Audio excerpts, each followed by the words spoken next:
People in today's world seem to really believe the phrase history repeats itself. Unfortunately for them, that couldn't be further from the truth. It's as Machiavelli said, everyone who wants to know what will happen ought to examine what has happened. Everything in this world in any epoch has their replicas in antiquity. This statement is a fact. So therefore, history does not repeat itself. If one understands what has happened, one can take measures to prevent those things from happening again. Which leads me to this next quote. The lion cannot protect himself from traps, and the fox cannot defend himself from wolves. One must therefore be a fox to recognize traps and a lion to frighten wolves. So if you know what has taken place, then you can exercise this in your daily life. This stuff isn't about managing empires. All of the stuff within these philosophies can be applied to your everyday life, no matter who you are. I have to assume that anyone who's watching this is all too familiar with the phrase, the end justifies the means. Somehow this has been misassigned to Machiavelli, but there is truth in it, and it lies within this. For how we live is so far removed from how we ought to live, that he who abandons what is done for what ought to be done will rather learn to bring about his own ruin than his preservation.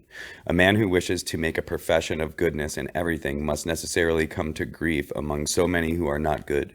Therefore, it is necessary for a prince who wishes to maintain himself to learn how not to be good, and to use this knowledge and not use it according to the necessity of the case. Now let's elaborate on this a little bit. Let's look at the first couple of lines. For how we live is so far removed from how we ought to live that he who abandons what is done for what ought to be done will rather learn to bring about his own ruin than his preservation. What this means to me is that people choose to accept their own fictional reality based on their ideals rather than to accept reality for what it is. I don't believe that any person who behaves that way should ever be in a position of leadership under any circumstance, because they will lead whomever it is that they're responsible for to nowhere. Any leader who does not accept reality for what it is and then act accordingly is not qualified to lead. Moving on, a man who wishes to make a profession of goodness in everything must necessarily come to grief among so many who are not good. What does that mean? It means that people who outwardly profess their own greatness in everything that they do are weak deceivers. I would call them weak deceivers because they're not interested in anything other than deceiving themselves, which again, people like that should not be in leadership on even the smallest level. They shouldn't even lead themselves. Therefore, it is necessary for a prince who wishes to maintain himself to learn how not to be good, and to use this knowledge and not use it according to the necessity of the case. This brings me to that phrase, the end justifies the means. There are going to be all kinds of circumstances in everyone's everyday life where they have to make decisions that may or may not be good. In many cases, those not good paths lead to greater fruition. If you are consistently looking to satisfy your own immediate desires as a leader, then once again, you don't belong in leadership. You got to study.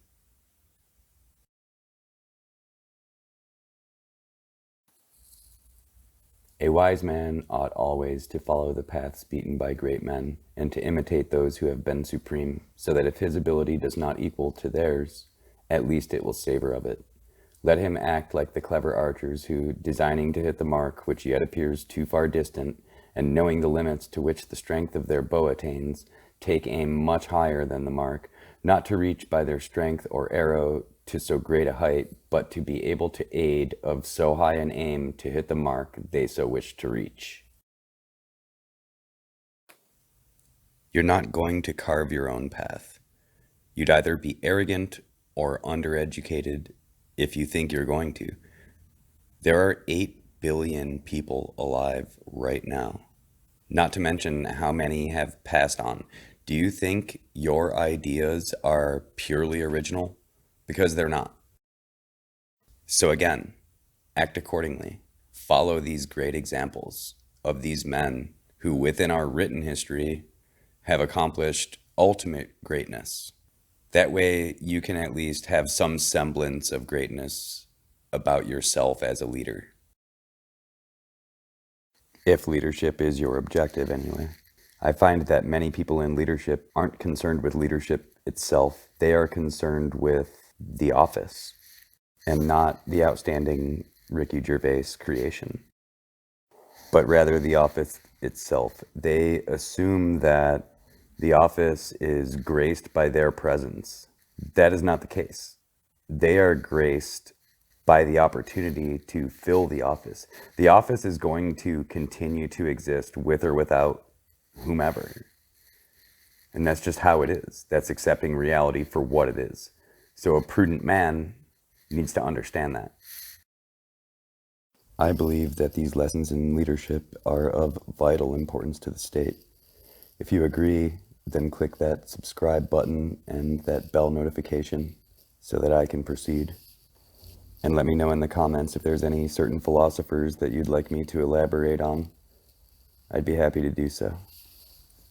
Be well.